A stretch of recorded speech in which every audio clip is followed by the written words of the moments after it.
आणि ज्या पद्धतीने आपण आता बोललात की संपामुळे गिरणी व्यवसाय, मुंबईतला कापड गिरणी व्यवसाय हा संपामुळे बंद पडला, हे नक्कीच ही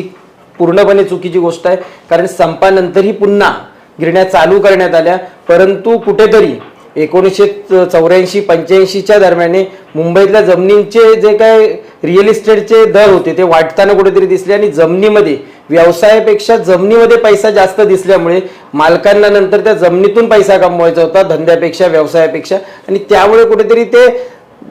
त्या ज्या पूर्ण गिरणी कामगारांचा किंवा कापड गिरणी व्यवसाय हा कुठेतरी नफ्यात दाखवण्याच्या ऐवजी तोट्यात दाखवण्यात आला, जाणीवपूर्वक नफ्यात असतानाही, आणि त्यामुळे ते हळूहळू करत तोट्यात असं करून त्या गिरण्या बंद पाडण्यात आल्या। खऱ्या अर्थाने 1982ला गिरणी कामगारांनी संप केला म्हणूनच गिरणी काम व्यवसाय बंद झाला किंवा कापड गिरण्या बंद झाल्या, हे म्हणणं या दृष्टिकोनातून अत्यंत चुकीचं आहे। फक्त कुठेतरी स्वार्थपणा आणि मुंबईतल्या जमिनी कुठेतरी ताब्यात घेणं, मुंबईतल्या जमिनीवर व्यवसायीकरण करून आपले उद्योगधंदे वेगळ्या पद्धतीचे उभे करणं, त्यातून आर्थिक नफा खास करून कमवणे, ही त्यामागची सगळ्यात मोठी भावना होती। आणि त्यामुळे सगळं पुढचे जे काय घडलं ते त्या कारणामुळे घडलेलं आहे।